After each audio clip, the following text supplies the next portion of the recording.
Uma boa noite a todos. Sejam todos bem-vindos a essa casa de Jesus. Então, como já dito, o aniversário da nossa casa, ele foi no dia 23 de novembro e que, por motivos justos, nós transferimos para hoje uma breve comemoração. Então, nessa noite, nós comemoramos mais um aniversário dessa casa, então, que nos acolhe, que nos guia aos ensinamentos, de Jesus. E como espíritos imortais que somos, nós vamos sim aprendendo gradativamente com esses ensinamentos de Jesus. E nós vamos assim, então, mudando a nossa forma de pensar, a nossa forma de agir. E nós estamos aqui encarnados, nós fomos criados por Deus simples e ignorantes para colaborarmos então com a obra divina. E esse planeta Terra, ele é um pedacinho dessa imensidão de universo. E nós, seres humanos, nós somos trabalhadores que auxiliam então nessa evolução que foi iniciada por Deus e que foi continuada então por Jesus aqui então quando ele esteve. O universo, nós sabemos que ele tem as suas leis, para que tudo aconteça dentro de uma harmonia, dentro de um equilíbrio, que são as chamadas as leis físicas. Já as leis que nos regem são as chamadas as leis morais. E a maior delas, digo eu, que seria amar a Deus sobre todas as coisas e ao próximo como a si mesmo, que é a lei do amor. E Jesus, em seus ensinamentos, ele nos ensinou, em seus ensinamentos e em suas práticas, ele nos ensinou muito a amar, nos ensinou muito sobre o que seria o amor. E nas obras básicas de Allan Kardec, como aqui nos estudos que acontecem nessa casa espírita, nos estudos ao qual nós participamos, também sempre nos ensinam a amar, a amar o próximo. Mas o amar, parece simples, a palavra amar, parece simples, mas para nós aprendizes, há um longo caminho ainda para que nós, um longo caminho que nós temos que percorrer ainda para que nós aprendamos ainda a amar verdadeiramente, para que nós possamos amar ainda incondicionalmente. Então, quando nós pensamos na nossa evolução, desde o que nós já fomos, lá no passado, em outras existências, então, desde que nós pensamos, desde quando tudo começou, desde quando esse mundo, esse universo, ele começou até agora, até esse momento da nossa existência, nós percebemos que nós evoluímos. Um pouquinho, mas nós evoluímos. E de acordo com as lições que Jesus nos deixou, nós temos consciência de que nós precisamos ainda nos desvencilhar, como por exemplo, do orgulho, do egoísmo, nós temos que nos desvencilhar da inveja e de todos os sentimentos que não partam realmente do nosso coração. Aristóteles, ele afirmava que o coração era o órgão do pensamento, das percepções e do sentimento. Platão coloca que é pelo cérebro que se experimenta de maneira sensível a ação de pensar, atividade superior por excelência e definidora de essência humana, enquanto ser racional. Já o coração, dizia Platão, é a alma sensitiva ou emocional, o princípio dos sentimentos, das paixões, como a cólera e a coragem. Então, tanto Platão quanto Aristóteles, eles tinham razão. A alma, ela se encontra particularmente nos órgãos que servem para as manifestações tanto intelectuais quanto morais. Então, o coração e o cérebro. Contribuindo assim, então, para o progresso da humanidade. E sobre isso, né, sobre o que afirmava Aristóteles e Platão, nós encontramos no Livro dos Espíritos, na questão 146, onde Allan Kardec ele pergunta aos espíritos: a alma tem no corpo uma sede determinada e circunscrita, ou seja, limites bem marcados? E os espíritos eles respondem: não, mas ela se situa mais particularmente na cabeça, entre os grandes gênios, e todos aqueles que usam bastante o pensamento, e no coração dos que sentem bastante, dedicando todas as suas ações à humanidade. Ou seja, aqueles que usam o coração e o cérebro. Então, o sentir bastante, né? Quando os espíritos responderam para Allan Kardec sobre a questão de quem sente bastante, né? O sentir bastante, principalmente está relacionado em perceber o outro, em sentir o outro, né? Em ter compaixão pelas dificuldades alheias.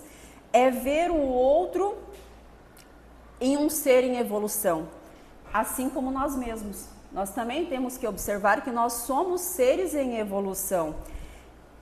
E é tão difícil, né, para nós,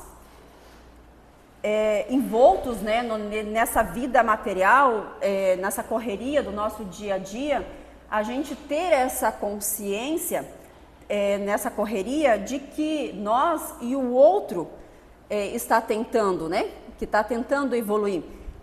Mais fácil a gente perceber a nós do que o outro, muito mais fácil. Mahatma Gandhi, no livro As Palavras de Gandhi, ele também nos deixou uma bela mensagem, que ele diz assim: acredito que se um homem progride espiritualmente, o mundo inteiro está progredindo com ele. Se um homem cai, o mundo inteiro cai com ele. Ou seja,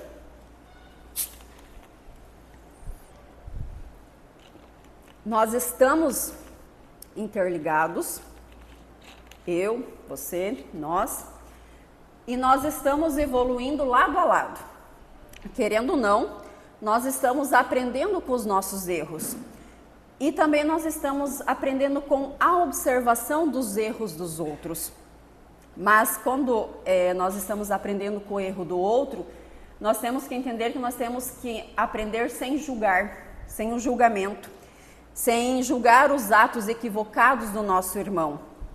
Pois a cada momento de transformação, quando nós conseguimos fazer uma autoanálise, é como se nós estivéssemos fazendo uma faxina, é como se nós estivéssemos removendo as impurezas, aquela sujeira mental que está ali alojada no íntimo da nossa alma.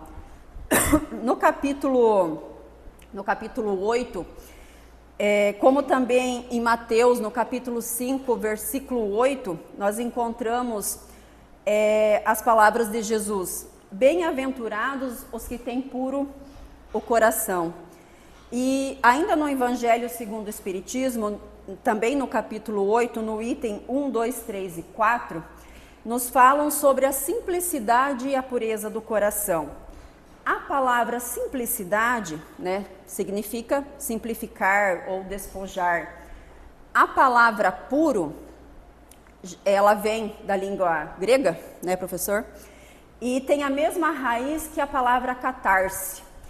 E quando nós entramos no processo de catarse, então nós passamos justamente por um processo de limpeza, né? Então nós passamos ali por um processo que deveria ser uma experiência bela, uma experiência linda, uma experiência profunda, que é a de nos olhar, de nós nos enxergarmos.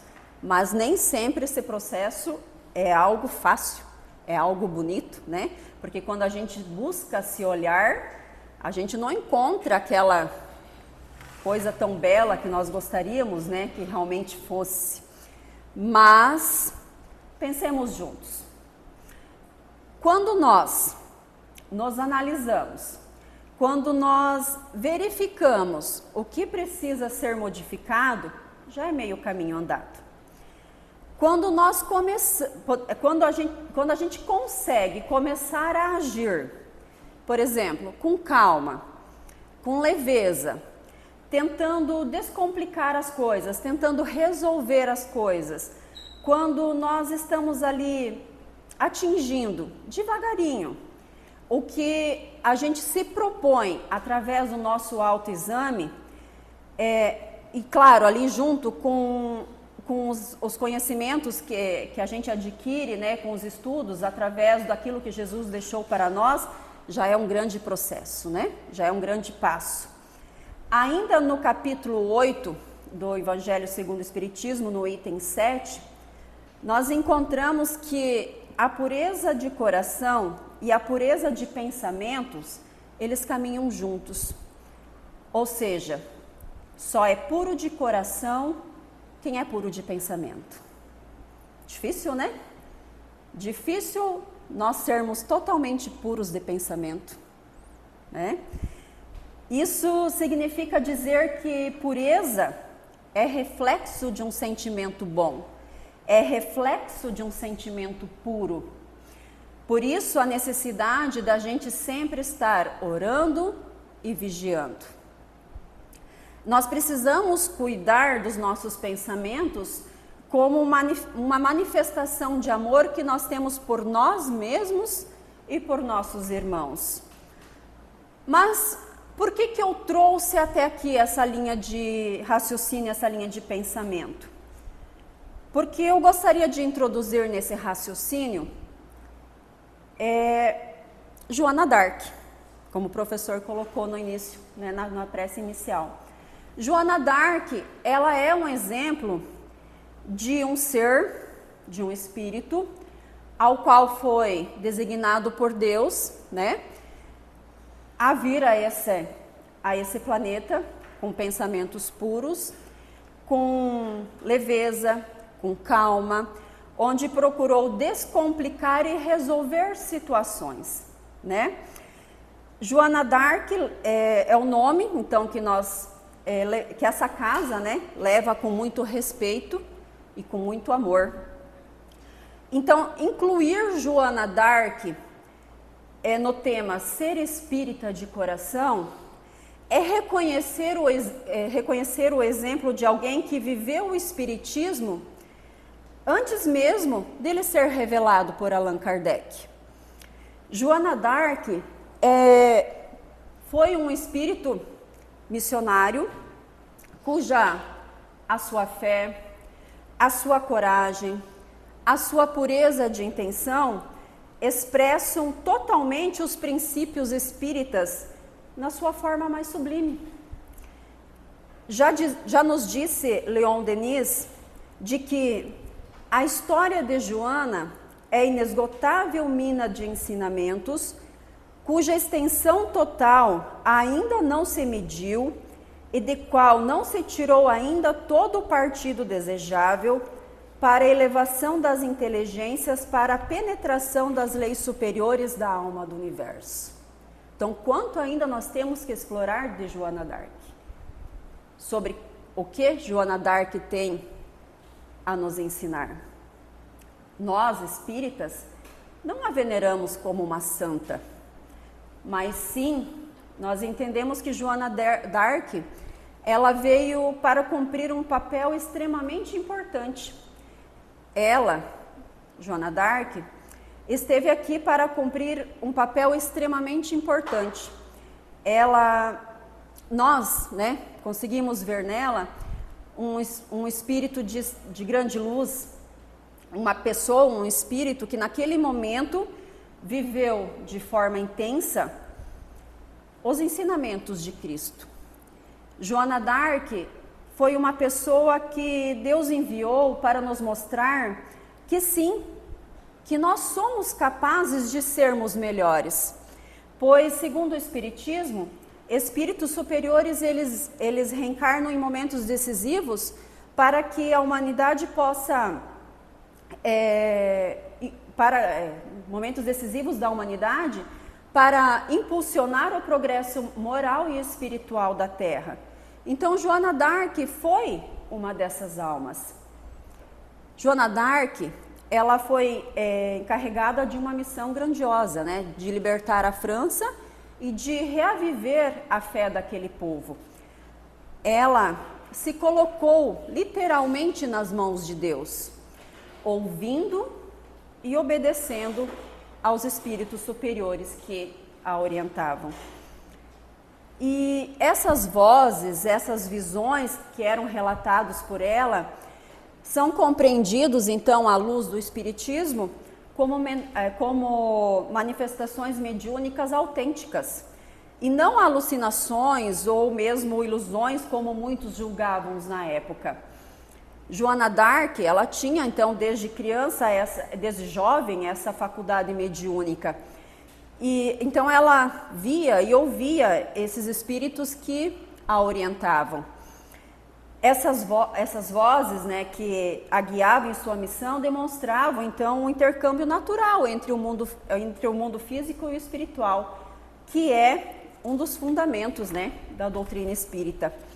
Mas, mais do que ouvir, Joana d'Arc, ela confiava, ela obedecia à orientação superior com muita fé, mas principalmente discernimento. Características de quem tem o coração ligado à luz divina e amor.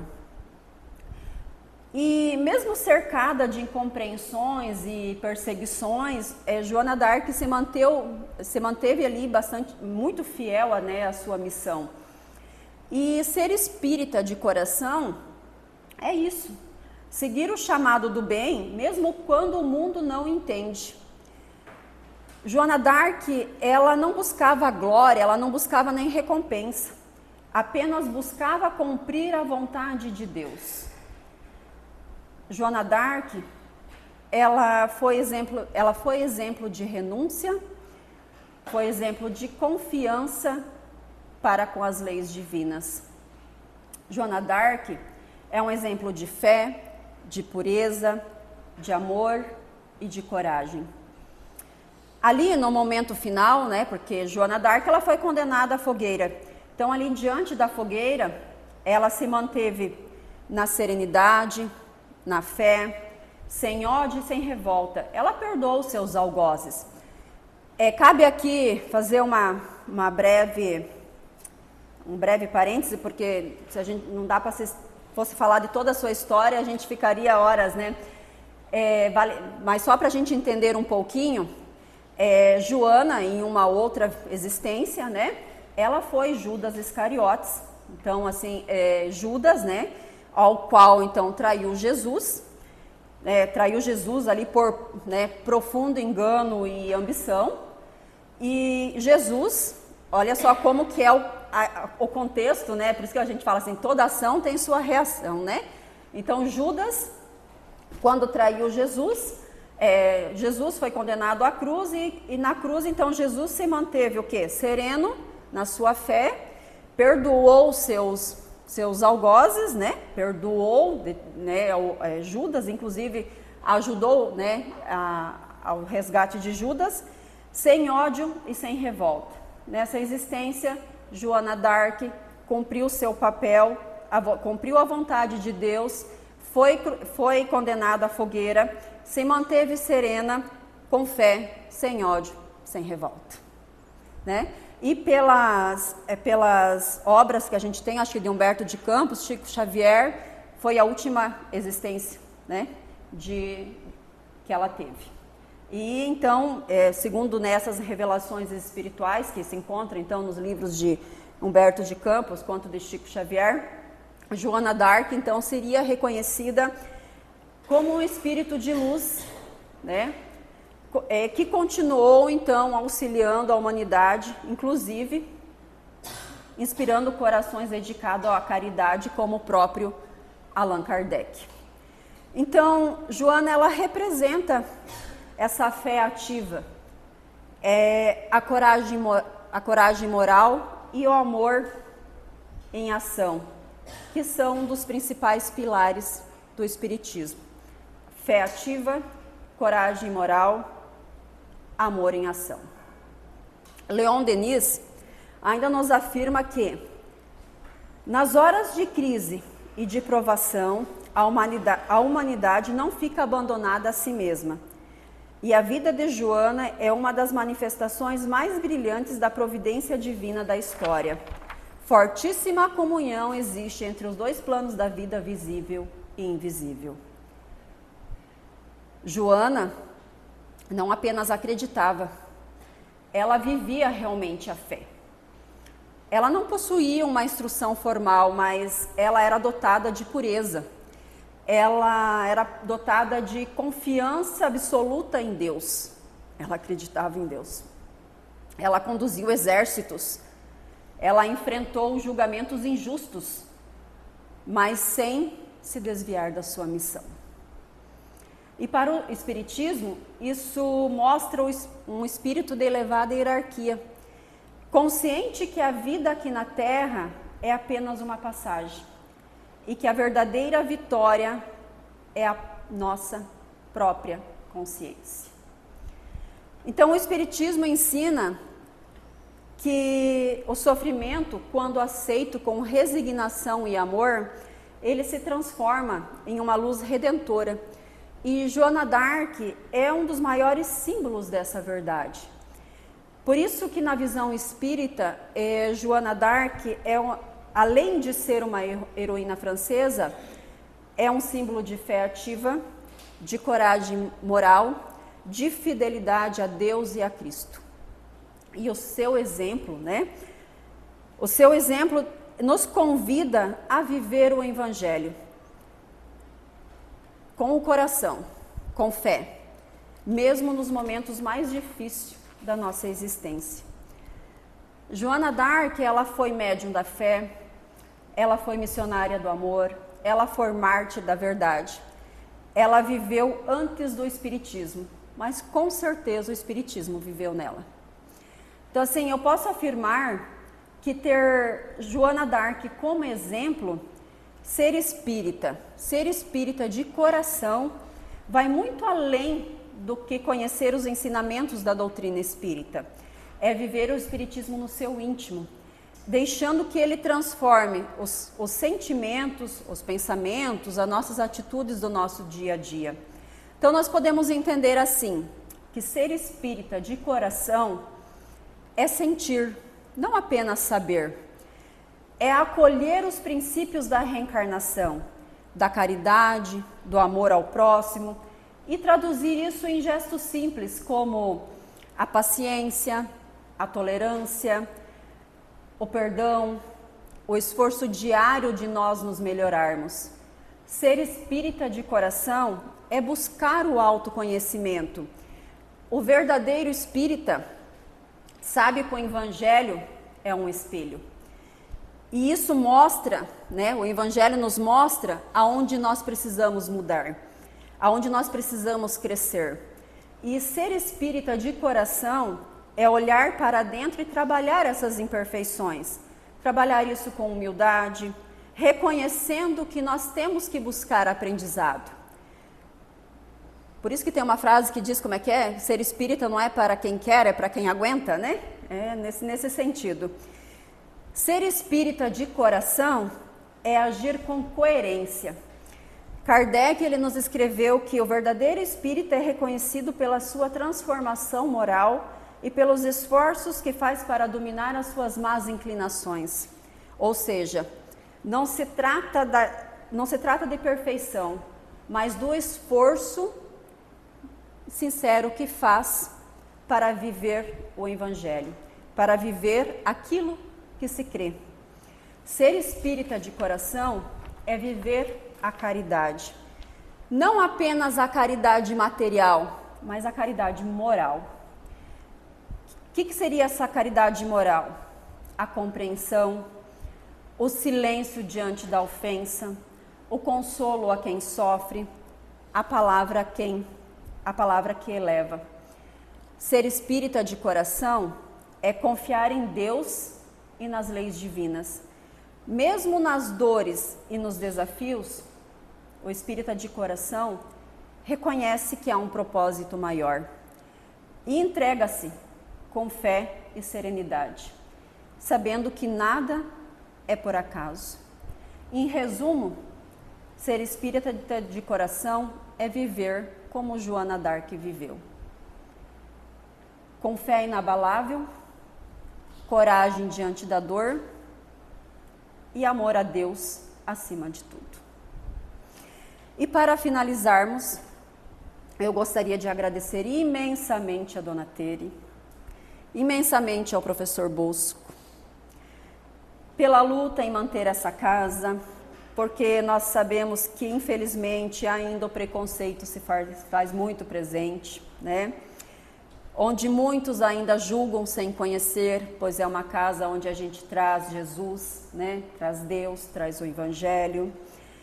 E mesmo assim ainda essa casa permanece, são 32 anos, né? E que continue mais 30 e mais 30, né? Que assim seja. E que o Evangelho, então, e que o exemplo de Joana d'Arc nos inspire, continue nos inspirando a levar a palavra de Deus, a palavra de Jesus, para todos aqueles que assim desejarem. Aqui devolvo a palavra a casa e desejo a todos um feliz e abençoado final de semana.